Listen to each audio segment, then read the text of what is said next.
Sveiki, mylėjai. Šiandien mūsų susitikimas tokiu formatu, nes aš pamačiau, kad grupėje yra daug žmonių, kurie manęs nepažįsta, nematė ir aš pagalvoju, kad taip mes galėtume sukurti glaudesnį ryšį.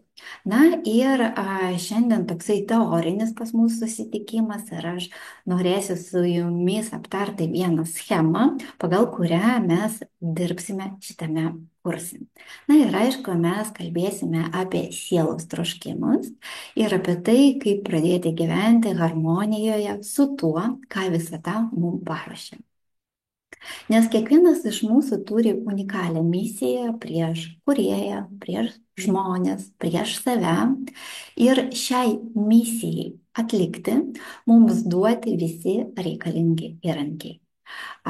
Ir jūs matote, kad mes visi esame skirtingi, mūsų išvaizda yra skirtinga, lytis, taip, kūno sandara, intelektualiniai sugebėjimai, galbūt komunikaciniai sugebėjimai, intuicijos lygis skirtingas, energijos kiekis, jėgos galimybės. Na ir mes gimstame įvairiuose šeimuose, skirtingose šeimuose. Žmonės gimsta skirtingose šalise, kiekvienas turi skirtingą finansinės galimybės ir taip toliau. Taigi mes skiriamės. Ir kartais, kada šią temą reikia praplėsti trupučiuką giliau, aš pasitelkiu tokią metaforą, nes mėgstu metaforas, kad mes į Žemę atskrendame kaip į komandiruotę su tam tikrom užduotim ir šitos užduotis yra aprašytos mūsų darbo sutartise, mes galim pamatyti tai savo horoskope, nes horoskopas tai yra mūsų kaip ir žemėlapis, kelrodis, tai tam tikra instrukcija prie šio kūno. Ir mums suteikiame viskas, ko reikia darbui atlikti. Tai yra ir žinios, ir būstas, ir maistas, ir pinigai, ir galimybė turėti hobį, ir poilsį, ir taip toliau. Viskas tam, kad mes atliktume kokybiškai savo užduotį. Tačiau dažnai būna, kad mes savarankiškai blokuojame prieigą prie šios gausos. Kodėl taip atsitinka? Vat apie tai aš noriu pakalbėti per schemą, kurią aš parašiau. Jinai nėra labai gražiai, bet aš paaiškinsiu visus elementus. Ir ši schema padės suprasti, kaip teka energija ir kas trukdo mums gyventi gausybėje ir džiaugsme. Nes jeigu mes gyvenam pagal savo prigimtį, mes esame ramus, laimingi ir džiaugsmingi. Ir šitą schemą aš įkelsiu į mūsų darbinį čatą ir mes prie jos nuolatos grįšime ir patyrinėsime kas kart giliau ir bandysime tai pritaikyti praktiškai. Taigi, kantrybės, toj pasidalinsiu. Aš tikiuosi, jūs matote šitą schemą. Čia pavaizduotas viršutinis srautas, kuris dar galima pavadinti dieviškąją energiją. Ir aš pasiūlysiu jums, kol mes esame kartu šitame kurse 2 savaitės, priimti tam tikrą, tokią teoriją, kad yra tėvas Dievas, tėvas kūrėjas ir motina visata. Ir viršutinis srautas eina iš kūrėjo ir apatinis srautas eina iš visatos. Ir iš visatos mes kaip tik ir gaunam gausą, energiją, įkvėpimą, gerovę. Tai yra mūsų likimo energija, kaip ir minėjau, kuri atneša viską, ko reikia mūsų užduotims atlikti ir būtent tada mes ir tampame laimingi ir džiaugsmingi. Ir mes šitame kurse nekalbėsime labai daug apie dievišką energiją, trupučiuką bus, bet daugiau mes dirbsime su apatiniu srautu.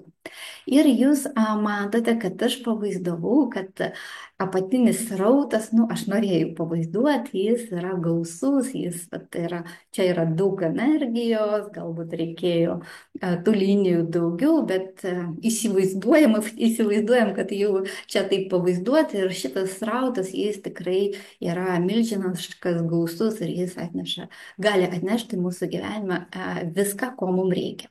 Tačiau yra dvi vat linijos pavaizduotas mūsų blokai, tokie pagrindiniai blokai, kurie blokuoja srautą. Ir pirmas blokas, jis vadinasi išgyvenimo strategija ir mes labai daug apie tai kalbėsime ir su tuo dirbsime. Ir toksai pagrindinis mitas, kuris susijęs su išgyvenimo strategija, tai mitas, kad pinigus reikia uždirbti, kad apskritai visus finansinius, materialinius kažkokius resursus reikia gauti per kovą, per konkurenciją, per kraują, per prakaitą, per sunkų darbą. Na, vienu žodžiu, kad tai reikia kažkaip iškovoti, atimti iš pasaulio. Taip? Ir praktiškai visi mes turime šitą strategiją, todėl kad mūsų protėviai visi praėjo karus. Dauguma praėjo badą. Ir net jau moksliškai patvirtino, kad šita genetinė informacija iš 3 kartų persiduoda. Pagal ezoterinės žinias 7 kartos turi labai didelį poveikį mums. Taigi, jeigu močiutė patyrė badą arba išgyveno karą, tai šita strategija automatiškai jau yra ir mūsų pasąmonėje, ir nors mes gyvename ne karo metu, vis tiek mes galim pasąmonės lygmenyje nuolatos atlikinėti tokius veiksmus, liktai mums reikia išgyventi. Ir būtent su tuo mes taip pabandysime giliau padirbti, pažiūrėti. Tai aišku, 2 savaitės yra mažai tam, kad įvyktų kokybiški pokyčiai, taip, reikia metų laiko. Ir todėl nelaukite labai greitų rezultatų būtent šitame kelyje. Ir antras filtras - gyvenimas ne iš prigimties. Kai mes gyvename pagal savo prigimtį, aš jau minėjau, mes esame laimingi, ramus, patenkinti. Jei mes gyvenam ne pagal savo prigimtį, mes visada jausime deficito jausmą ir nerimą. Ir čia mes darome stop pauzę. Taip? Dabar jums nereikės galvoti ir analizuoti, bet trumpa tokia mini meditacija arba pasinerimas į save. Jeigu dabar esate nepatogioje situacijoje, sustabdykite įrašą ir kai būsite ramioje vietoje, vėl atnaujinkite. Taigi aš siūlau jums dabar užmerkti akis, padaryti keletą gilių įkvėpimų ir iškvėpimų. Galima iškvėpti per burną.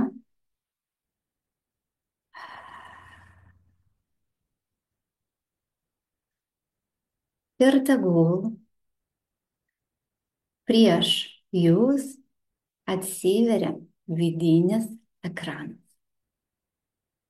Jūs galite trumpam apžvelgti šitą ekraną, pažiūrėti, kokio jis yra dydžio, kokios formos, kokios spalvos, koks jis nebebūtų, jis yra toks, koks turi būti.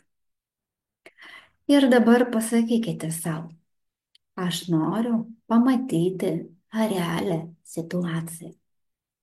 Ir aš būsiu 100% sąžiningas arba sąžininga su savimi. Ir dabar savo vidinėme ekrane jūs pamatote procentais, kiek jūs dabar esate laiminga arba laimingas. Pamatote skaičių.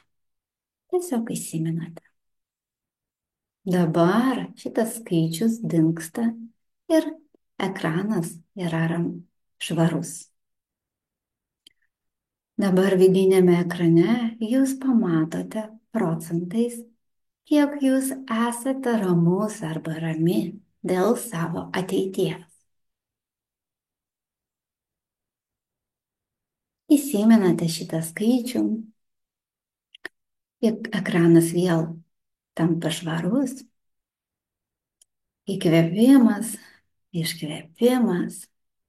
Ir dabar jūs ekrane pamatote procentais, kiek esate patenkintas arba patenkinta savo dabartiniu gyvenimu.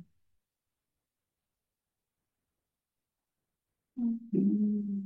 Įsimenat skaičių, grįžtate, galite padaryti užrašus ir kol kas nieko nereikia daryti su šiais skaičiais, tiesiog turėkite.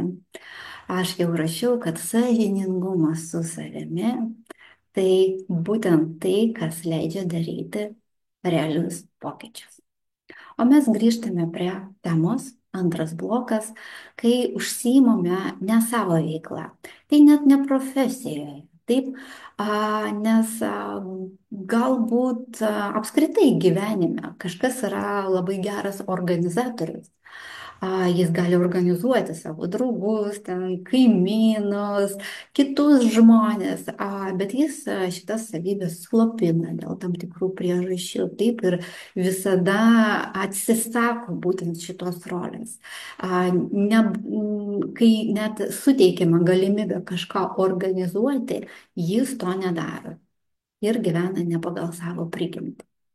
Bhagavad-gitoje mes prie šio šventraščio grįšime dar kelis kartus, ten pabrėžime, kad svarbiau siekti savo prigimties, eiti pagal savo prigimtį, atlikinėti savo pareigas, nei net jeigu tas atlikimas nėra tobulas.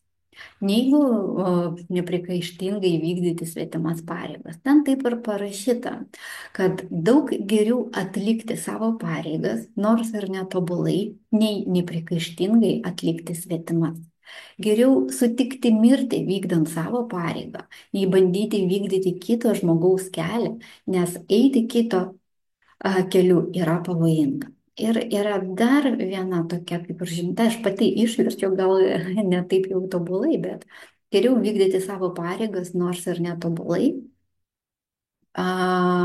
nei vykdyti svetimas neprikaištingai, atlikdamas pareigas, numatytas pagal savo prigimtį, žmogus nenusideda.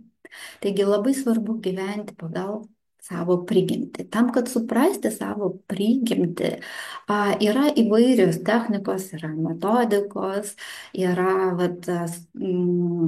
Indijoje buvo kastos, taip, ir tai irgi tokia gili tema, nes šitos kastos turi ryšį ir su astrologinėmis stichijomis. Taip, kažkas skirtas dirbti su materija, uždirbti pinigus, kažkas skirtas tam, kad atlikti intelektualinę veiklą, kažkas yra karys, kažkas perdoda žinias ir taip toliau.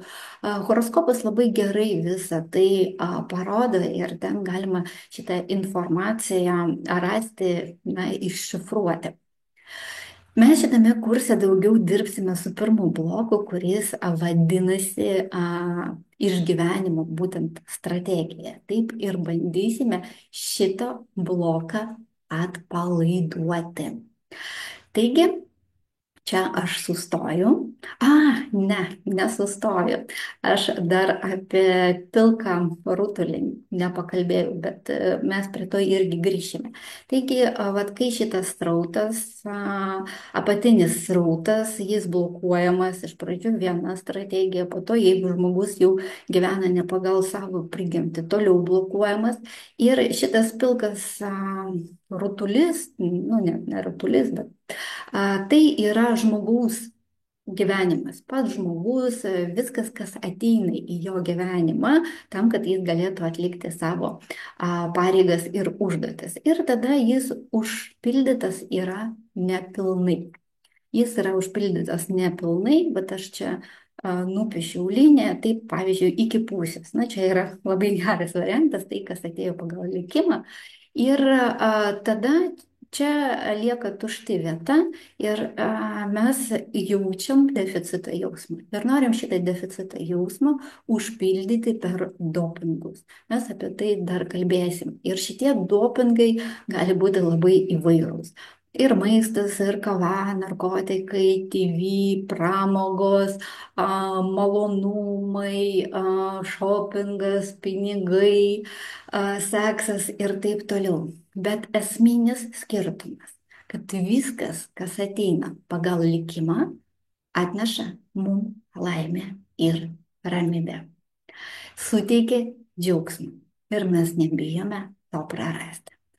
O viską, ką mes gaunam per dopingą, sukelia nerimą ir mes tada turime labai didelę baimę tai prarasti. Dar šitą temą aš praplėsiu galbūt irgi per schemą. Taigi, tiek teorijos. Jeigu turite klausimų, rašykite. Ir kaip ir minėjau, jau turėdami šią schemą, mes toliau eisime ir daugiau dirbsime su pirmu bloku.